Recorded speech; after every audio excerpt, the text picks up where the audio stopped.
It is just 4 days until WVU takes on Minnesota in the Guaranteed Rate Bowl in Phoenix.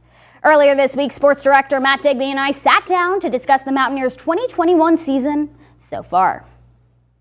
Hello, sports fans. I'm Matt Digby, joined by Samantha Cassano. It is the time of year where we look back at the football season that was in 2021. And on this edition, we look at the West Virginia Mountaineers. The Mountaineers going 6-6 in the regular season. They are headed to a bowl game. But first and foremost, Sam, with the way COVID affected the 2020 season, the fact that 2021 was just a little bit closer to normal. Still a long way to go, but at least it was a little bit closer to normal. Absolutely. And the fact that they are heading to a bowl after this kind of up and down season really says a lot about this team and what they can build upon for next season and going forward for the program. And this came just months after a contract extension for head coach Neil Brown. They had a very good opportunity to go on the road for their season opener against a Power 5 team, a Big Ten team in the Maryland Terrapins. Yeah, and that was a close game at parts. There was a lot of turnovers. It was the first game of the season, so they were a little rusty. But, coming out, they're able to rally, just not enough to get out the win. So they start off the season with the loss. But then you move on to that LIU game, and they shut LIU out 66-0. A lot to build on.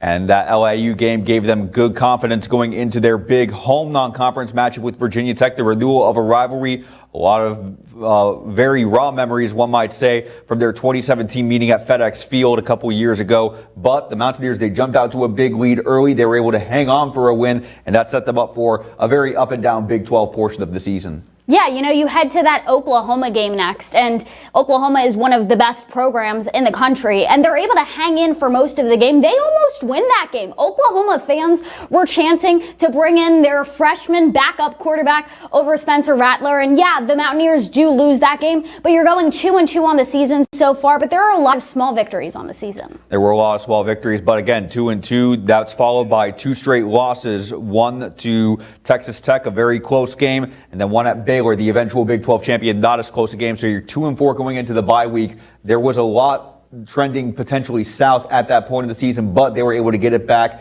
on track, win for their final 6 games to become bowl eligible. Yeah, and that's such a huge part of this because the record doesn't exactly indicate how this season went for the Mountaineers. There were a lot of low lows, but there were also a lot of high highs.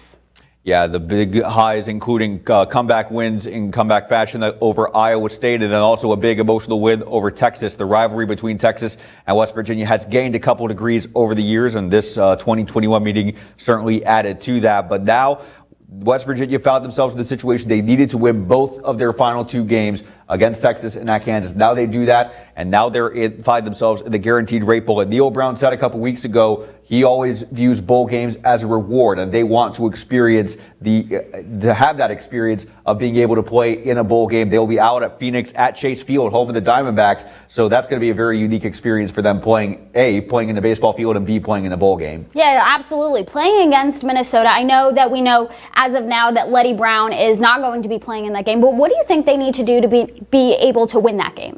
They need to have Jared Deggy be able to play like he did the last couple games of the season. He appeared much more calm, much more poised the final game. It was just one of those, he settles into the role. I think he's finally had his chances to settle in. 2019 was an odd year because they were saving him for those final 4 games of the season where they could take advantage of that redshirt rule. And then in the meantime, 2020, it was his to go forward and take charge. There were some instances where he almost let it get away from him, almost handed the reins over to Garrett Green, but he has shown now that he is ready at least to lead for this game. We'll see where it goes in 2022, but we are looking forward to a great matchup between the West Virginia Mountaineers and the Minnesota Golden Gophers on December 28th. That is a late night game, 10:15 Eastern, the kickoff between the Mountaineers and the Golden Gophers in Phoenix. Of course, we'll keep you updated on our website and social media platforms for WOAY Sports. But that will do it for sports. We'll be right back.